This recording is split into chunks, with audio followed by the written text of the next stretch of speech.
মাতা ত্রিপুরা সুন্দরী মন্দির সংলগ্ন বাইপাস রোড এলাকায় জাতীয় সড়কের পাশে বিবেক আচার্যের 3টি বসত ঘর আগুনে পড়ে যায়। ঘটনা শনিবার সন্ধ্যা রাতে বিদ্যুতের শর্ট সার্কিট থেকে অগ্নিকাণ্ডের সূত্রপাত বলে প্রাথমিক ধারণা করা হচ্ছে। আগুনের শিখা দ্রুত ছড়িয়ে পড়ে গোটা বাড়িতে, এতে বাড়তি সহায়তা করে গ্যাস সিলিন্ডার।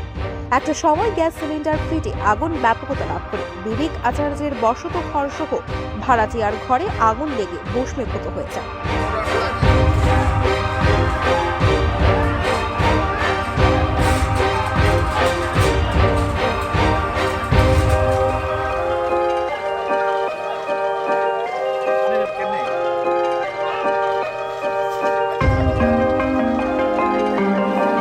কেমন হইছে আগুন লাগছে কেমনে? কিছু তো সেটা বার আগুন করতেছ লাগছে না। কেমনে?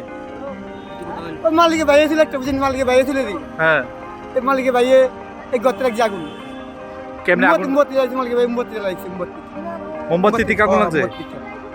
কয়টা ঘর পুরা গেছে? এই তিনটা ঘর 3টা ঘর। কোনখানে হইছে ঘটনাটা? এই মাথার বাড়ি মাতার বাড়িতে। আমি যে দাঁড়া আগে গ্যাস সিলিন্ডার ব্লাস্ট মারছে? হ্যাঁ। কয়টা?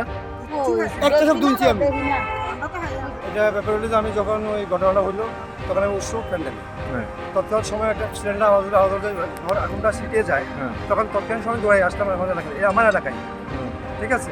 আসলে দেখলাম মোটামুটি পুরোনো বাড়িঘর একদম ছিন্ন বিচ্ছিন্ন হয়ে গেলো।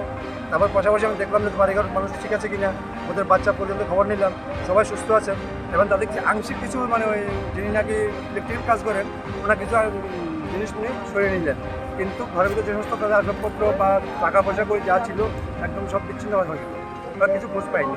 কিভাবে আগুনটা লাগে গেছে জানা গেছে? আগুনটা যতটুকু সম্ভব আমি ঠিক করতে পারছি না, তবে সমাজে কিছু অংশ কথা শুনতে পাচ্ছি না, কিন্তু আগুনের মোমের বাতি থেকে এই জিনিসটা হলো। আসলে সত্যিকারই কি জিনিসটা আমি জানতে পারিনি এখন।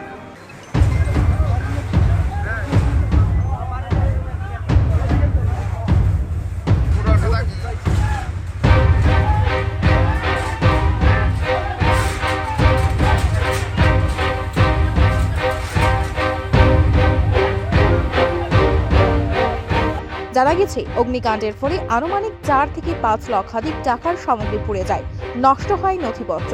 খবর পেয়ে ঘটনাস্থলে যায় দমকলের 2টি ইঞ্জিন। এলাকাবাসীর সহায়তায় আগুন শেষ পর্যন্ত নিয়ন্ত্রণে আনে।